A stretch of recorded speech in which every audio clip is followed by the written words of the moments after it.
तो दोस्तों स्वागत है आप सभी का फिर से एक नए वीडियो में। चलिए, कम से कम समय बचा है अब बोर्ड एग्जाम 2025 का। और आज का ये वीडियो वैसे विद्यार्थियों के लिए खास और मोस्ट इम्पोर्टेंट रहने वाला है जिन विद्यार्थियों का इंटर बोर्ड परीक्षा 2025 में है और जिन विद्यार्थियों का हिस्ट्री नामक सब्जेक्ट, इतिहास नामक सब्जेक्ट पेपर में आने वाला है। वैसे विद्यार्थियों के लिए आज का ये वीडियो सबसे मोस्ट इंपॉर्टेंट और वायरल वीडियो रहने वाला है, क्योंकि आज की इस वीडियो में लेकर आ चुके हैं सब्जेक्टिव प्रश्न को, जो दोस्तों आपको दिखाएगा कि किस प्रकार का एग्जाम आपके बोर्ड एग्जाम 2025 के पेपर में आएगा। बिल्कुल यहां से ही आएगा प्रश्न, ये मेरा 100% का दावा है। आज से मेहनत कीजिएगा तो हो सकता है रिजल्ट आपका 95% लेकर के आ जाए। चलिए वीडियो को शुरू करते हैं, बिना देरी के वीडियो को शुरू करते हैं। वीडियो का अंत तक देखिए, चैनल को सब्सक्राइब कीजिएगा, दूसरा शेयर जरूर कीजिएगा। तो दोस्तों देखिए, आज का जो क्वेश्चन रहने वाला है वो इस गेस पेपर से रहने वाला है, जो कि जीके टॉप मास्टर के द्वारा तैयार किया है बोर्ड एग्जाम 2025 में 95% लाने का। ठीक है, सबसे पहले सभी विद्यार्थी कमेंट में माँ सरस्वती का नाम लिख दीजिए, जय माँ सरस्वती, और माँ सरस्वती से प्रार्थना कीजिए बोर्ड एग्जाम 95% लाने का। ठीक है, चलिए फाइनली वीडियो को शुरू करते हैं। वीडियो में आप लोग बन रही है इतिहास को लेकर के आ चुके हैं, हिस्ट्री का पेपर का क्वेश्चंस आंसर बुकलेट को, जो कि जीके टॉप मास्टर के द्वारा तैयार किया गया है गेस पेपर से। ठीक है, आप लोगों को इससे आइडिया भी पता चल जाए कि गेस पेपर में किस प्रकार का क्वेश्चंस है, और इसी प्रकार का क्वेश्चंस आपको सेम टू सेम एग्जाम 2025 में दिखेगा और 95% आपका लक्ष्य पक्का हासिल है। अगर आप लोगों को भी गेस पेपर बाय करना है, ऑल सब्जेक्ट अवेलेबल है, हिंदी इंग्लिश दोनों मीडियम में है। ठीक है, मात्र 299 रुपया में आपको ये गेस पेपर मिलेगा। अगर आप लोगों को चाहते हैं तो यहाँ पर जो नंबर दिख रहा है 7564899048, ठीक है, इस नंबर पर व्हाट्सअप करके आप लोग पेमेंट ऑनलाइन कीजिएगा क्यूआर कोड के माध्यम से, और गेस पेपर आपको व्हाट्सअप पर ऑनलाइन पीडीएफ फॉर्म में मिल जाएगा। तो चलिए यहाँ पर आप लोग पहले देख लीजिए कि किस प्रकार का गेस पेपर है, उसके बाद आप लोग परचेज कर सकते हैं। ठीक है, सब्जेक्टिव क्वेश्चन आंसर को हम लोग देखने वाले हैं, जो कि पहला प्रश्न है। पहला प्रश्न आपके एग्जाम में 2 नंबर दिलाएगा। ये जो क्वेश्चंस आप लोग देखिए प्रीवियस ईयर क्वेश्चंस पेपर को खोल करके, तो ये क्वेश्चंस डेफिनेटली एग्जाम में 2 से 3 बार पूछा गया है। ठीक है, तो इस गेस पेपर में वही सब क्वेश्चंस को रखा है जो एग्जाम के लिए सबसे मोस्ट इंपोर्टेंट VVI है। ठीक है, चलिए दोस्तों यहाँ पर कहता प्राचीन भारतीय इतिहास के अध्ययन के कौन कौन से 2 स्रोत है। जो पहले का जो भारत का इतिहास है इंडिया का, ठीक है, इंडियन का जो इतिहास है, हिस्ट्री है, इसको आपको अध्ययन करना है, तो आप लोग कौन से 2 ऐसे स्रोत को आप लोग उल्लेख करेंगे, उसकी ओर आकर्षित करेंगे, उसके द्वारा अध्ययन करेंगे। तो ऐसे 2 स्रोत का नाम है, एक का नाम है पुरातात्विक स्रोत, एक का नाम है साहित्यिक स्रोत। और ये दोनों सहायता से आप लोग, ये दोनों स्रोतों की सहायता से आप लोग भारत के जो पुराने काल में जिस प्रकार से इतिहास रहा है आप लोग जान सकते हैं। ये एग्जाम 2 नंबर आपके एग्जाम में दिलाएगा। अगर आप लोग 1 नाम लिखिए तो 1 नंबर देगा एग्जामिनर, 2 नाम लिख दीजिएगा तो 2 नंबर आपको पूरा दे देगा। इसके बाद 23 नंबर, अकबर का जन्म कब और कहाँ हुआ था। पता है अकबर कौन था?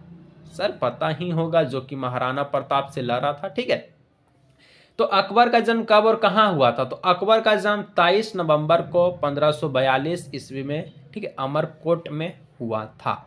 इस प्रकार से यहाँ सब भी हो चुका है। ठीक है, आगे देखा जाए 3 नंबर का क्वेश्चन। 3 नंबर क्वेश्चन कहता है भारतीय स्वतंत्रता आंदोलन में मुख्य भूमिका निभाने वाले 3 महापुरुष के नाम लिखिए। देखिए जो गेस पेपर है इसमें इस प्रकार से डिवाइडेड किया क्वेश्चंस को। सबसे पहले वेरी शॉर्ट को, जो कि 2 नंबर में एग्जाम में पूछता है, इसके बाद 3 नंबर का, और इसके बाद 5 नंबर का। ठीक है, तो अभी सबका आपको 2 नंबर मिलेगा, नीचे जैसे बढ़ेगा 3 नंबर वाला स्टार्ट होगा, उसी प्रकार से आपको 5 वाला नंबर वाला स्टार्ट होगा, ऐसे दिया गया है। ठीक है, गेस पेपर में, जो कि आपको बहुत ही अच्छा लगेगा।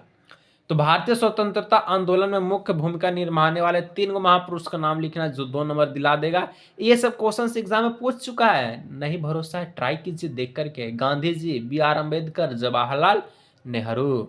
चलिए 4 नंबर, अशोक के अभिलेख में सबसे पहले, यानी कि अशोक के अभिलेख में उपयोग में आए 2 लिपियों के नाम लिखिए। एक क्वेश्चन आपसे पूछते हैं कि अशोक का द्वारा जो अभिलेख लिखा गया था, इसको सबसे पहले कौन पढ़ा था? अशोक का अभिलेख सबसे पहले कौन पढ़ा था? सभी विद्यार्थियों को नीचे कमेंट में कमेंट करना है। क्वेश्चन यहाँ पर है कि अभिलेख में उपयोगी में आई दो लिपियों के नाम लिखे। तो सम्राट अशोक के अभिलेख में, ठीक है, पहला जो है ब्राह्मा और दूसरा खरोटे लिपियों का उपयोग हुआ है, जो कि अशोक के अभिलेख में जो लिखे थे वो, जो कि अभिलेख किस में लिखा था, पत्थर को, पत्थर पे कुछ लिखते हैं, ठीक है, उसको ही अभिलेख बोला जाता है।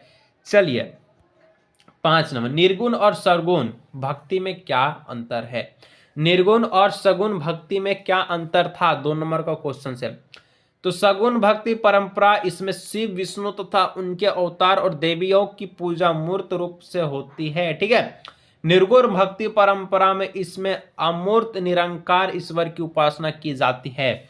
मतलब सगुण भक्ति परंपरा में क्या होता है कि शिव को, विष्णु को, ठीक है, उनके अवतार देवी देवताओं को मूर्ति के रूप में पूजा किया जाता है, और निर्गुण में बिना मूर्ति के उपासना करते हैं, आस्था रखते हैं, विश्वास रखते हैं।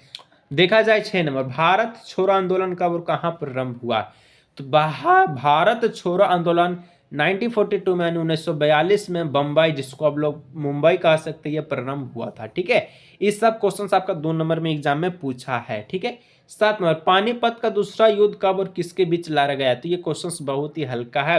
पानीपत का जो दूसरा युद्ध हुआ था, ये 5 नवंबर 1556 में हुआ था, जो कि ये हैमू और अकबर के बीच लड़ा गया था, ये आप सभी को पता होगा, ठीक है।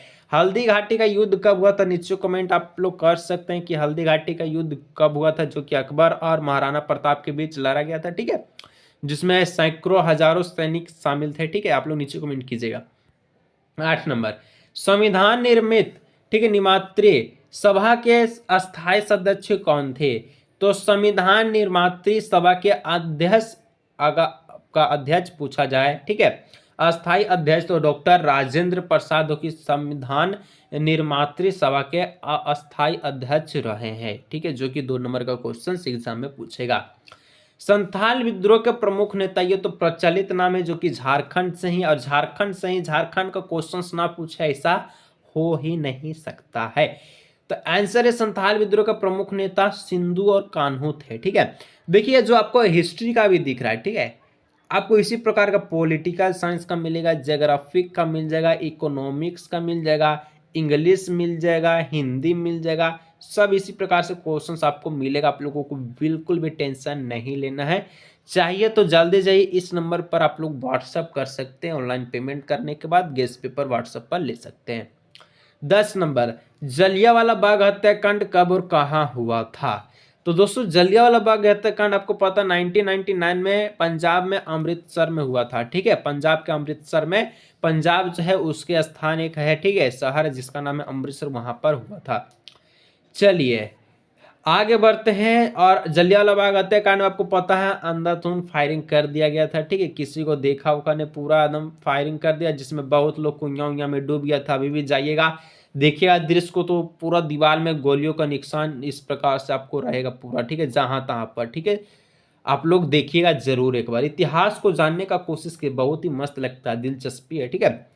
1857 की क्रांति के समय भारत का गवर्नर जनरल कौन था। 2 नंबर का एग्जाम में क्वेश्चन पूछा है, तो जो लॉर्ड डलहौजी लिखा है ये आपका करेक्ट आंसर हो जाएगा। अब दोस्तों बोलता है गोपुरम क्या है। गोपुरम क्या है, सबसे प्रसिद्ध क्वेश्चन से है कि गोपुरम या गोपुर एक अपस्मारकीय अट्टालिका होती है जो शिल्प से, ठीक है, सज्जित एवं अधिकतर दक्षिण भारत के मंदिरों के द्वार पर स्थिर होता है। यानी कि जो शिल्प से सज्जित होता है, सजा हुआ होता है, और जो कि ज्यादा से ज्यादा दक्षिण भारत का जो मंदिर होता है उसके द्वार पर, गेट पर ये गोपुरम सजा हुआ होता है, ठीक है, इसी को बोला जाता है। 13 नंबर, हुमायूंनामा की रचना किसने की। हुमायूंनामा की रचना जो है गुलबदन बेगम ने किया था, ठीक है, गुलबदन बेगम ने की थी, आप लोग याद रखिएगा। 14 नंबर, प्राचीन भारतीय इतिहास के अध्यक्ष के कौन कौन से स्रोत है। 2 नंबर का क्वेश्चन है, ठीक है। देखिए अभी तक 2 नंबर का क्वेश्चन समाप्त नहीं हुआ है, 3 नंबर तो और इम्पोर्टेंट है, 5 नंबर भी क्वेश्चन इसमें बहुत है। मतलब ऐसे क्वेश्चन दोस्तों डेफिनेटली आप लोग इसको लीजिएगा, 95% कोई ना आपको रोक सकता है, ठीक है। चलिए कहा जाता प्राचीन भारतीय इतिहास के अध्यक्ष अध्ययन का कौन सा 2 स्रोत है, अभी हम लोग देख चुके हैं, ठीक है, फिर से रिपीट क्या है, यानी कि और भी इम्पोर्टेंट है। चलिए आगे देखा जाए तो भारत के दो प्रांत, ठीक है, अगस्त 1947 में भारत एक पाकिस्तान के बीच बटे गए। तो भारत के कौन से दो प्रांत दोस्तों अगस्त 1947 में भारत एवं पाकिस्तान के बीच बांटे गए थे? तो यहाँ पर आप लोग देख सकते हैं आंसर को, 1947 में भारत के दो प्रांतों पंजाब और बंगाल को भारत और पाकिस्तान के बीच बांटा गया था। ठीक है। 16 नंबर, अकबर का जन्म कब और कहाँ हुआ था? फिर से रिपीट किया है, इसका मतलब बहुत ही इंपॉर्टेंट है। ठीक है। चलिए 17 नंबर क्वेश्चन देख सकते हैं, सगुन भक्ति क्या है? तो सगुन भक्ति अभी आप लोगों को मैं दिखाया कि सगुन भक्ति इसमें शिव और विष्णु तथा उनके अवतार और देवियों की पूजा मूर्त रूप से होती है। निर्गुण भक्ति में परंपरा में अमूर्त निरंकार ईश्वर की उपासना की जाती है। ठीक है। मतलब एग्जाम में क्वेश्चन आपको घुमा घुमा के पूछ सकता है, सगुन शिव पूछ सकता है, सगुन निर्गुण पूछ सकता है, फिर ये पहाड़िया कौन थे। तो यहाँ पर आप लोग देख सकते हो, औपनिवेशिक काल में राजमहल की ही पहाड़ियों के आसपास रहने वाले लोगों को पहाड़िया कहा जाता था। मतलब जो भी औपनिवेशिक काल में जो भी राजमहल की पहाड़ियों के आसपास जो भी लोग रहते थे, जो कि राजमहल के पहाड़ के आसपास में, ठीक है, नजदीक में जो भी लोग रहते थे उसी को पहाड़िया कहा जाता है। इसके बाद आप लोग देख सकते हैं, भारतीय स्वतंत्रता आंदोलन में त्रिमूर्ति के नाम में कौन कौन से प्रसिद्ध थे? तो भारतीय स्वतंत्रता आंदोलन में त्रिमूर्तियों के नाम से लाला लाजपत राय, बाल गंगाधर तिलक और बिपिन चंद्र पाल प्रसिद्ध है। इस प्रकार से क्वेश्चन से एग्जाम में पूछेगा। ठीक है। बाकी देख सकते हैं 20 नंबर, सिपाही विद्रोह से जुड़े दो प्रमुख महिला नेत्रियों के नाम लिखें। तो सिपाही विद्रोह से जुड़े दो प्रमुख महिला नेत्रियों का नाम इस प्रकार है, रानी लक्ष्मीबाई, बेगम हजरत महल। सभी को आप लोग जानते हैं, जो कि बहुत ही प्रसिद्ध जो है क्रांतिकारी है। ये दोनों महिलाएं रानी लक्ष्मीबाई, बेगम हजरत महल, सिपाही विद्रोह से जुड़े दो महिलाएं हैं। ठीक है। चलिए फिर से दोस्तों बोलने का प्रयास करेंगे। गेस्ट पेपर को आप लोग लेना चाहते हैं, इस नंबर पर आप लोग व्हाट्सअप कर सकते हैं। ठीक है। मात्र 99 रुपये अवेलेबल है। 21 नंबर, मतलब यहाँ पर आपको टोटल 21 गो 2 नंबर का क्वेश्चंस दिखेगा। यही 21 क्वेश्चंस में दोस्तों आपका 6 गो क्वेश्चंस जो कि आप 12 नंबर एग्जाम में दिलाएगा, यहीं से फिक्स है, जो कि 100% गारंटी है। ठीक है। बस 21 गो क्वेश्चंस कीजिएगा, 12 नंबर आपको एग्जाम में मिल जाएगा। ठीक है। ज़्यादा क्वेश्चंस को मैं नहीं रखा हूँ, बहुत ही कम क्वेश्चंस को रखा हूँ, ताकि आपको समझने में पढ़ने में मजा आए। आप लोग देख सकते हैं किस प्रकार से एकदम एकदम कठिन सरल से सरल लैंग्वेज को उपयोग किया गया है। ठीक है। तो आप लोग जा सकते हैं, रिव्यू आप लोग देख लिए ही होंगे क्वेश्चंस के अनुसार कि किस प्रकार का क्वेश्चंस है। तो इस नंबर पर आप लोग व्हाट्सअप कर सकते हैं। और ये 21वां क्वेश्चन 2 नंबर का लास्टवा प्रश्न है, जिसमें आपको 12 नंबर आज का वीडियो से भी पक्का हो गया। गेस्ट पेपर को परचेज करते तो इसी प्रकार से आपको ऑल सब्जेक्ट मिलेगा। भारत में रेलवे लाइन पर जो रेलवे लाइन, ठीक है, पहली बार कब और कहाँ बिछाई गई थी? ये भी प्रसिद्ध क्वेश्चन से। भारत में रेलवे लाइन सबसे पहली बार 1853 में ठाणे और बंबई के बीच बिछाई गई थी। तो दोस्तों इस प्रकार से हम लोग 21 क्वेश्चंस को देखे, जो कि 2 नंबर ये क्वेश्चंस था, और इसी में से 12 नंबर आपका एग्जाम में फिक्स है। अगले वीडियो में हम दोस्तों और भी सब्जेक्ट को लेकर के आएंगे। अगर आप लोग 3 नंबर का क्वेश्चंस भी जल्दी से जल्दी पढ़ना चाहते हैं, 5 नंबर का भी पढ़ना चाहते हैं, इस नंबर पर जाइए, व्हाट्सएप कीजिए, मैं आपका इंतजार करूंगा, जो कि आपको PDF व्हाट्सएप पर मिलेगा पेमेंट करने के बाद। चलिए मिलते हैं नेक्स्ट वीडियो में।